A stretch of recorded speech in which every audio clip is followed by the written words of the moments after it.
What is up, guys? Welcome back to the Wrestling Fans Podcast. This is episode 7, I believe.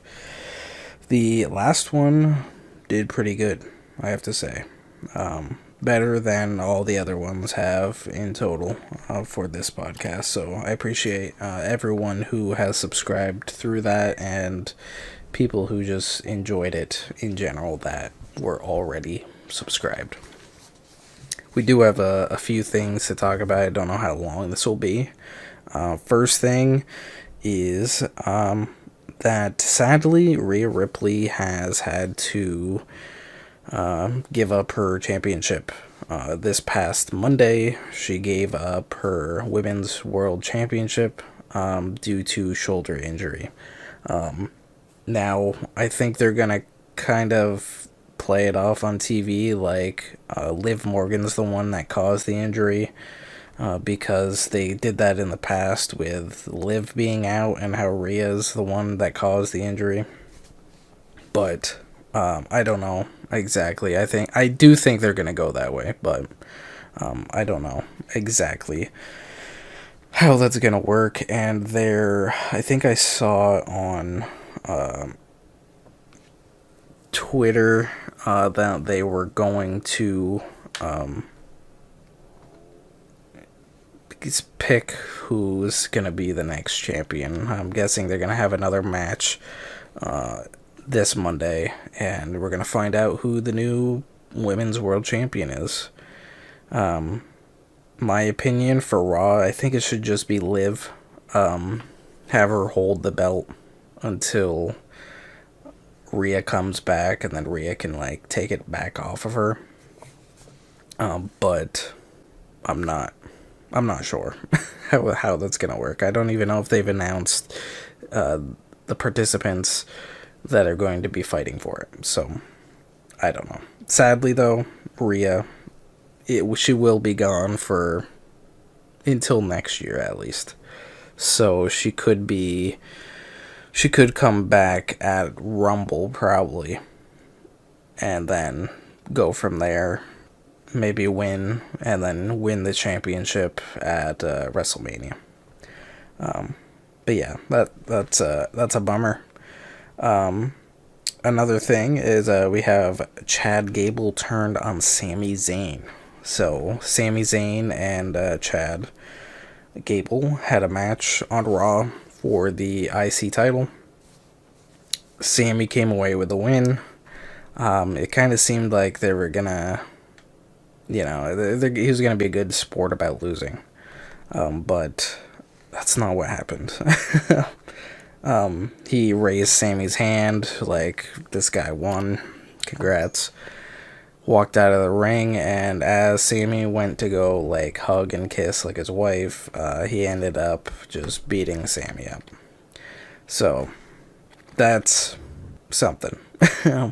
And it's rumored that since now Chad is turning heel, the rumor is that they're going to use the Diamond Mine.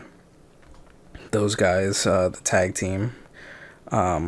I don't remember what their tag team on the main roster is called. I think it's something Brothers. I don't remember exactly. They're going to be joining up with Chad and forming a heel tag team, which I don't think is a bad idea. I think they kind of have the look that matches Chad, and yeah, I think that's a really good idea. Turning him heel, I think it's questionable because of he's been kind of like a face for a while. He kind of had his heel stint when he started the whole shoosh thing with the academy and everything, but then they just quickly turned into baby faces. But we'll see if he can go hard in the paint with the heel stuff. Then I think it's gonna be amazing. Let's see. Yeah. Liv Morgan's possibly going to be champion, I think. That's the only person I could think of on Raw to be champion, unless, you want to give it to people who have been champion 100 times. That's the only one I could think of that people would kind of be behind her. And kind of give her a better run than she had the first time. Her first run wasn't the greatest. Yeah. So hopefully, if they do give her the belt, then, she does something good and can hold it for a while. Ruby Soho announces that she is pregnant. So she's going to be off TV for I don't know how long for AEW. She just announced that she's pregnant, so I'm guessing she just found out. So she's going to be off for at least 9 months. Could be well over a year that she's gone. Or she might not even come back. We don't know. It was kind of like with...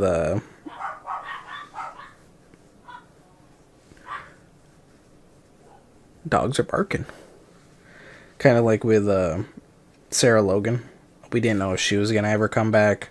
Because she had her baby, got released. Or was released, then was having a baby. And we thought that was going to be the end of it. But she ended up coming back like 2 years later. But I don't know. Congrats to her. And hopefully her child is healthy and everything goes as planned. And so Matt Hardy, he's a free agent according to what he said on Twitter. But he did show up last night on TNA's pay-per-view and gave the twist of fate to Moose, who is the world champion for TNA, if you guys don't know. And he's coming back as, the delete Matt Hardy.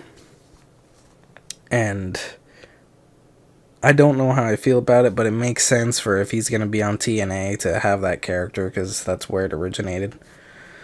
But according to him, he's a free agent. He can come and go, do whatever he wants right now. So he's not necessarily signed to TNA. Currently, he can do whatever the hell he wants. Which is exciting. But, I don't know. I think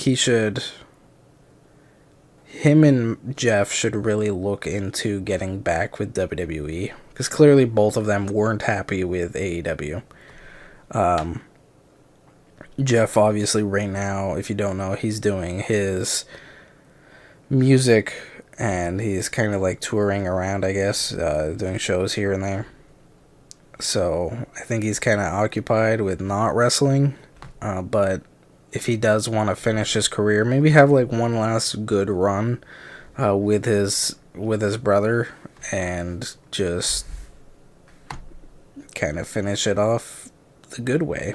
I think he should just go to WWE, maybe win a tag team championship, have a good run with that, and then once that run's over, then it's over.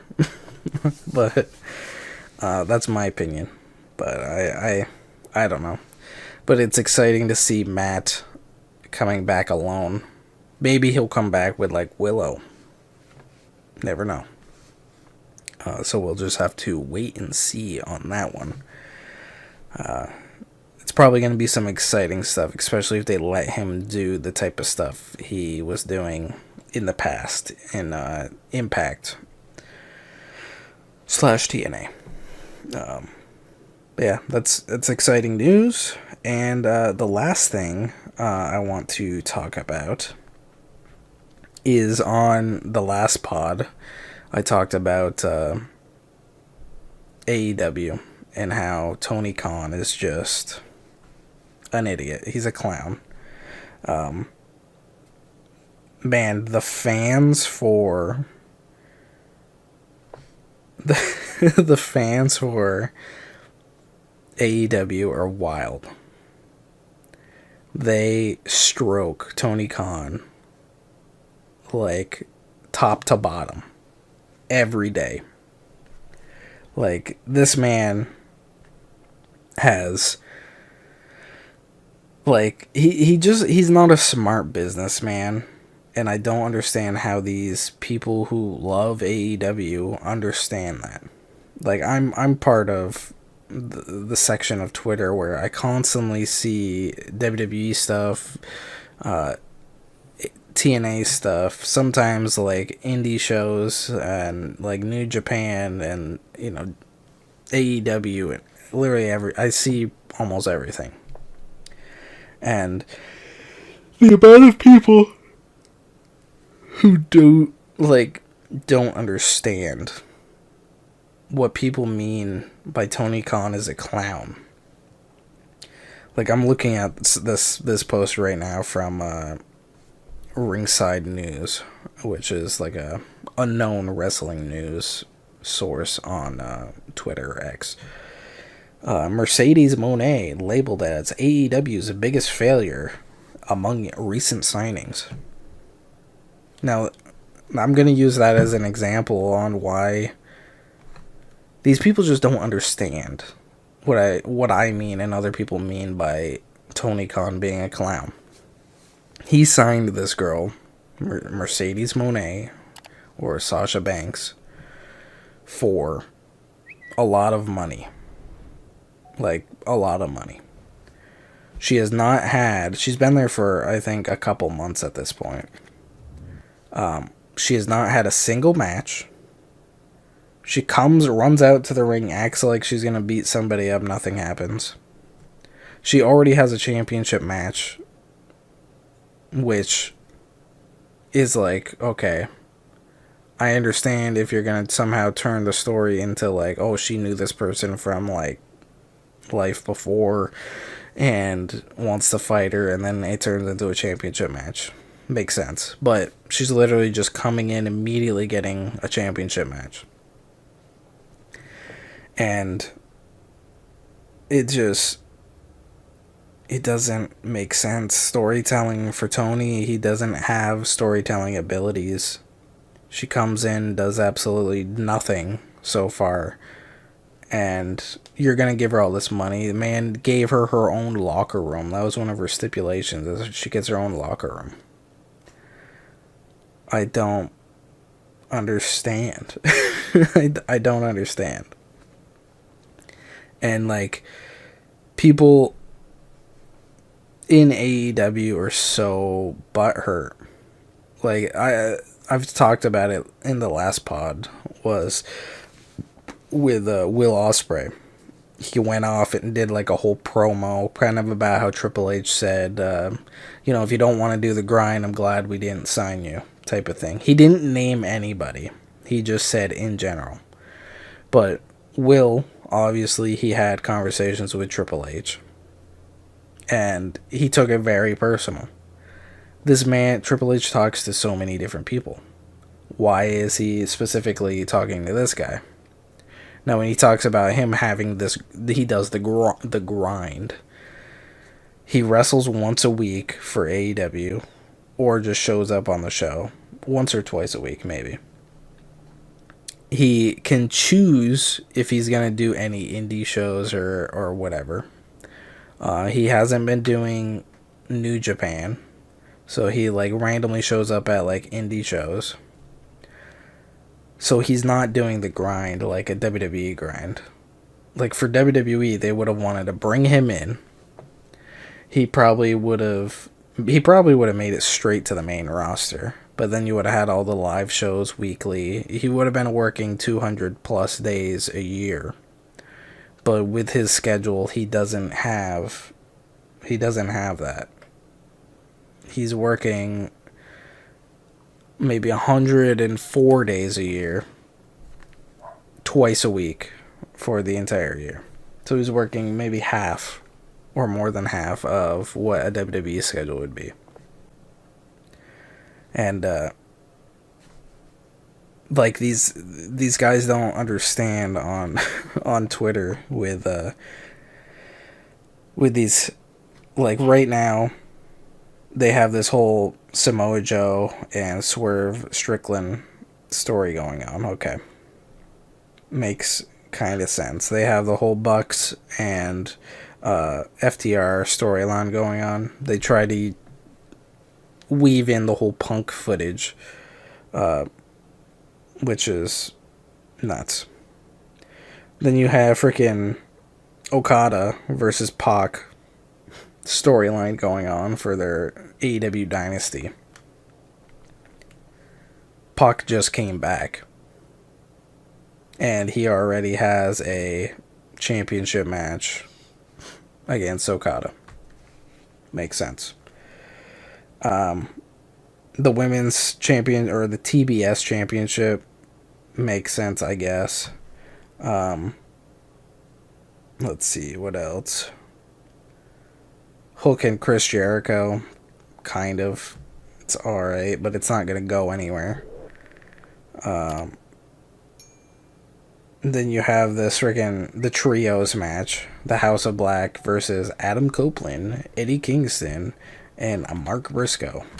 That is the most random group of guys against an actual tag team. Like, what is going on? They need to figure it out. They need to figure it out right now. Now, let's see. Let me see on my Twitter if I replied to anything. But yeah, how AEW or WWE doesn't have any long-lasting champions. I commented on this. I'm like, okay.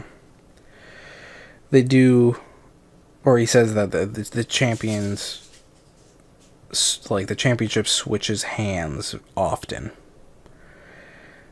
And I'm thinking, like, okay, when do they switch often in WWE?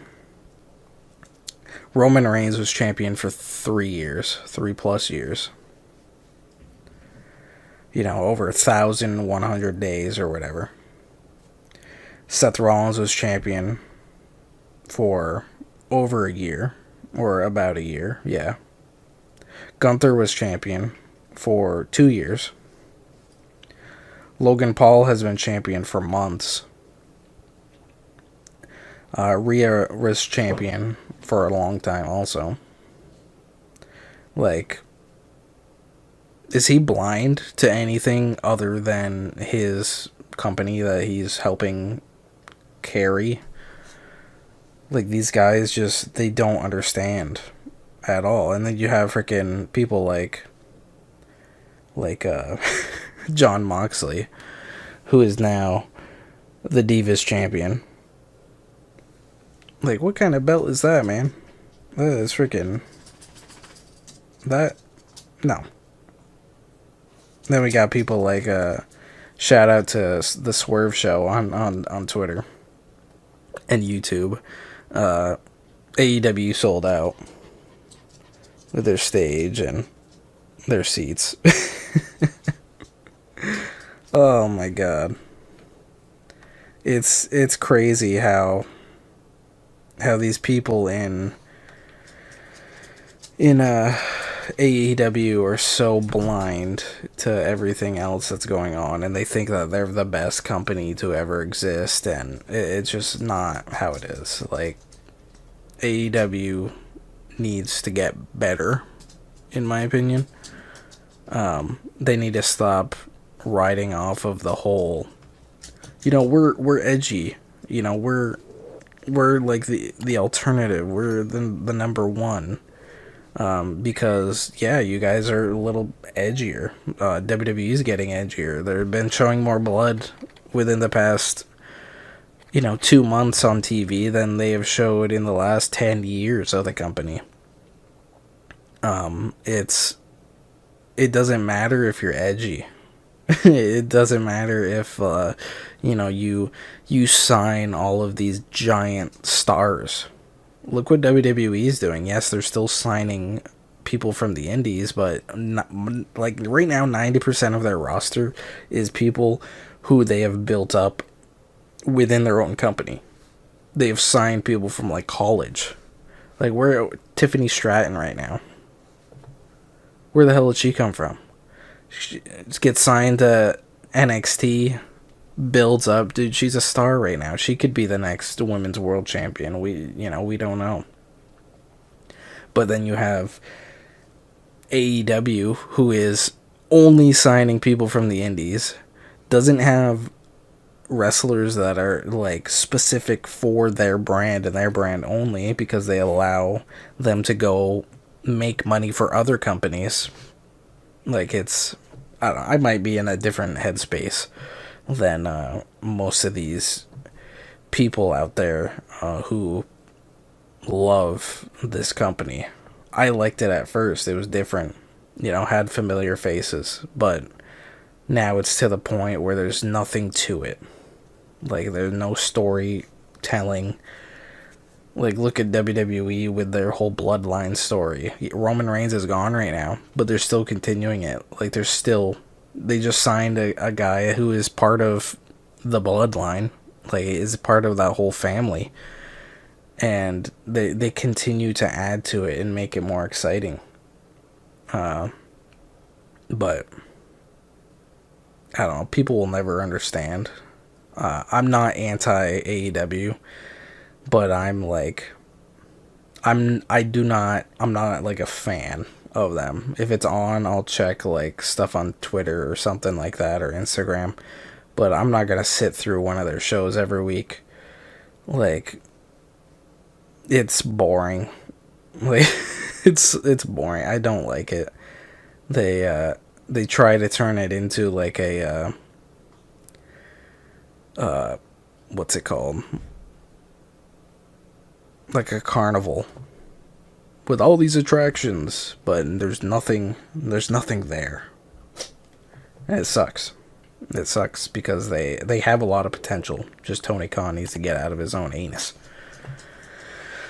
But yeah, that's pretty much all I had to talk about today. If you guys enjoyed, let me know in the comments. If you agree with anything, let me know.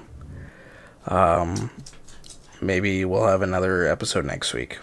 But again, if you enjoyed, let me know in the comments, and I will see you guys in my next video. Peace.